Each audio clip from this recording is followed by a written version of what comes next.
Nay mình theo đuôi hai thằng em đi câu cá. Cần câu à?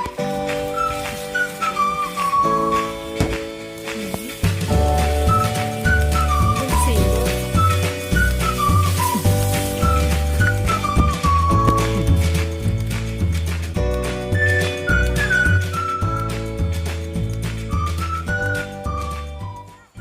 Đi đường gặp ngay lũ khỉ đang tắm.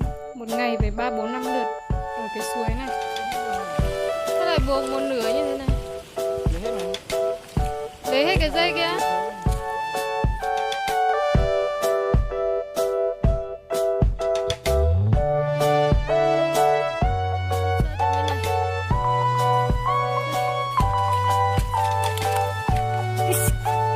Trời xa thế Gà ơi. Đây là con suối lớn nha. Bây giờ mình sẽ vẹo qua con suối bé để câu cá bống cùng với hai thằng em. Câu cá đây là cách câu cá rất yêu đặc biệt hai thanh niên nhà mình.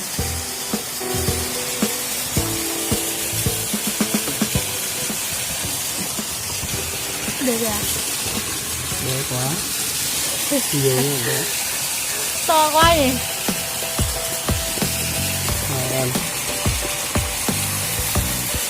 Em sẽ bị dụ vào rồi. Bà em nhà đây lần lượt thì sẽ đi vào với nhau hết rồi. Này con này nữa. Không được. Con này biết đấy sao? Bị làm sao rồi? Đấy, con này.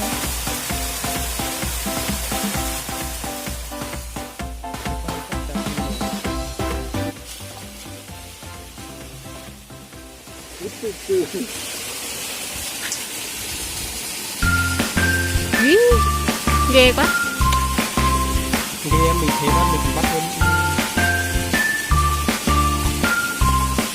Mình thích ăn cá nhưng mình ghét giun. Cho hai con giun luôn á. Hai con nó mới đảm bảo.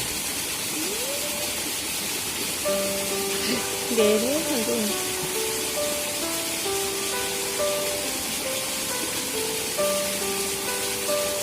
Cần câu siêu đặc biệt ấy.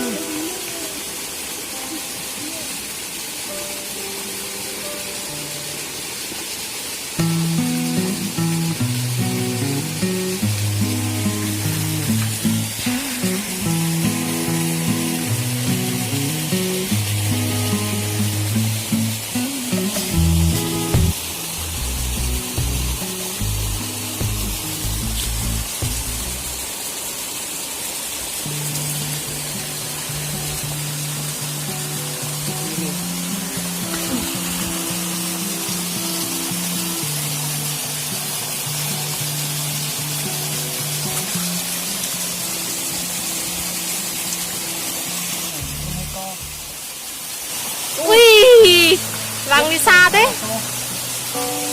Về là về. Nó cũng sợ đó con này à?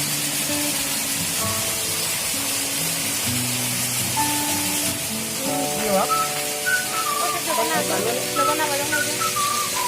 Con to này. Thế vào. Nhanh quá. Cho nó cắn một tí đó.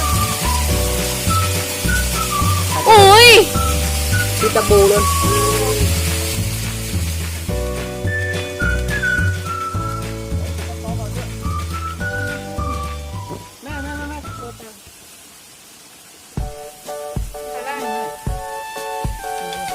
đấy, đây chị bảo con này đây. Được chưa? Ý, đi nữa, xuống nước bây giờ. Đây.